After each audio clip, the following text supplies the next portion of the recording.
안녕하세요 여러분. 오늘도 K-팝 이야기를 함께 나눌 수 있어서 정말 반갑습니다.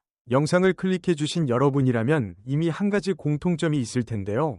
바로 태연이라는 이름만 들어도 마음이 먼저 반응한다는 점일 것입니다. 화려한 수식어가 없어도, 긴 설명이 없어도 그녀의 이름 석자만으로 이미 하나의 장르가 되고 하나의 신뢰가 되는 아티스트. 바로 별표 김태연 별표입니다. 오늘 이 글에서는 특정한 신곡 발표나 폭발적인 사건 하나에만 집중하기보다 2026년을 맞이한 지금 시점에서 왜 여전히 태연이 K-팝 솔로 레전드로 불리고 있는지, 그리고 그 영향력과 위치가 어떤 의미를 가지는지 가볍지만 깊이 있게, 정보는 탄탄하게 담아 재미있게 풀어보려 합니다. 솔직히 말해 K-팝 씬은 정말 빠르게 변합니다. 매년 새로운 그룹이 등장하고 매달 새로운 스타가 주목을 받습니다. 어제의 센터가 오늘은 이름조차 언급되지 않는 경우도 흔하죠. 이런 환경 속에서 10년이 넘는 시간 동안, 그것도 솔로 가수로 꾸준히 최정상급 존재감을 유지한다는 것은 결코 쉬운 일이 아닙니다. 그럼에도 태연은 데뷔 이후 지금까지 한 번도 현재 진행형이라는 타이틀을 내려놓은 적이 없습니다. 오히려 시간이 지날수록 태연이라서 가능한 무대, 태연이기 때문에 믿고 듣는 음악이라는 말이 자연스럽게 따라붙게 되었죠. 많은 사람들이 태연을 떠올릴 때 가장 먼저 언급하는 것은 역시 목소리입니다. 하지만 이건 단순히 음역대가 넓다거나 고음이 안정적이라는 기술적인 이야기만은 아닙니다. 태연의 목소리는 감정을 전달하는 방식 자체가 다릅니다. 슬픈 노래를 부를 때는 듣는 사람의 기억을 건드리고, 밝은 노래를 부를 때는 과하지 않은 온기로 분위기를 채웁니다. 그래서 팬들 사이에서는 태연 노래는 상황에 따라 골라 듣는 게 아니라 마음 상태에 따라 찾아 듣게 된다 라는 말이 자연스럽게 통용됩니다. 이건 단순한 인기 이상의 신뢰이자 아티스트로서의 위상입니다. 또 하나 빼놓을 수 없는 것은 그녀의 솔로 커리어입니다. 10년이 넘는 시간 동안 발표한 앨범과 싱글들은 단순히 숫자로만 평가할 수 없습니다.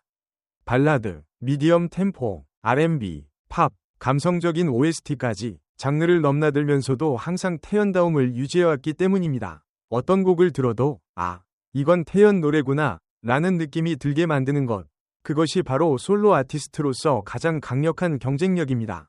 2026년이 된 지금도 그녀의 과거 곡들이 다시 차트에 오르거나 신규 팬들이 역주행 플레이리스트를 만들며 입덕하는 현상은 이런 힘을 잘 보여줍니다.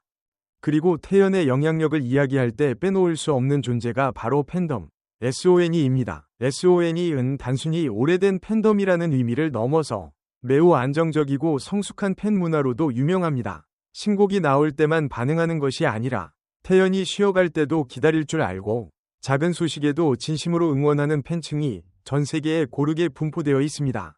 2026년 현재에도 국내는 물론 일본, 동남아, 유럽, 미주 지역까지 태연 관련 콘텐츠에는 꾸준히 댓글과 반응이 이어지고 있고, 이는 그녀의 글로벌 영향력이 여전히 살아있음을 보여주는 명확한 지표입니다. 흥미로운 점은 태연이 예능이나 화제성 중심의 활동을 과하게 하지 않아도 항상 주목을 받는다는 것입니다.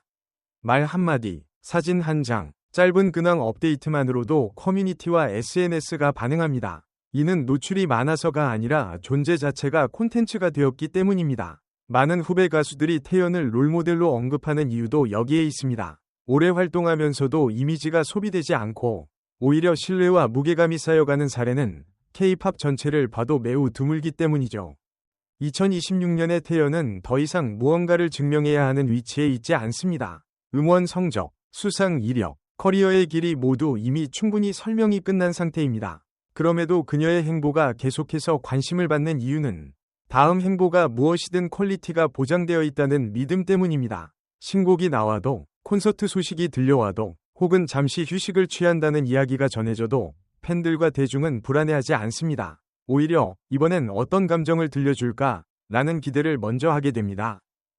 이러한 위치는 하루아침에 만들어지지 않았습니다. 수많은 무대, 수많은 선택, 그리고 무엇보다 스스로에 대한 높은 기준이 쌓여 만들어진 결과입니다. 그래서 태연의 현재를 이야기하는 것은 단순히 과거를 추억하는 일이 아니라 K-팝 씬에서 오래 살아남는 아티스트란 무엇인가를 보여주는 하나의 사례를 짚는 일이기도 합니다. 2026년에도 태연이 여전히 중심에 있다는 사실은 그 자체로 이 산업이 얼마나 그녀를 필요로 하고 있는지를 보여줍니다. 이 글을 보고 계신 여러분은 어떤 순간에 태연을 처음 알게 되었나요? 데뷔 초의 무대였나요? 아니면 어느 날 우연히 들은 솔로곡 한 곡이었나요? 여러분에게 가장 오래 남아있는 태연의 노래는 무엇인지, 그리고 2026년 이후 그녀에게 가장 기대하는 활동은 어떤 것인지 궁금합니다. 댓글로 여러분의 생각을 자유롭게 나눠주세요. 여러분의 이야기가 또 다른 팬에게는 새로운 공감이 될 수 있습니다. 지금까지 함께 해주셔서 정말 감사합니다. 다음 영상과 글에서도 더 재미있고 솔직한 K-팝 이야기로 다시 찾아뵐게요. 오늘도 좋은 음악과 함께 따뜻한 하루 보내시길 바라며 여기서 인사드리겠습니다. 안녕히 계세요.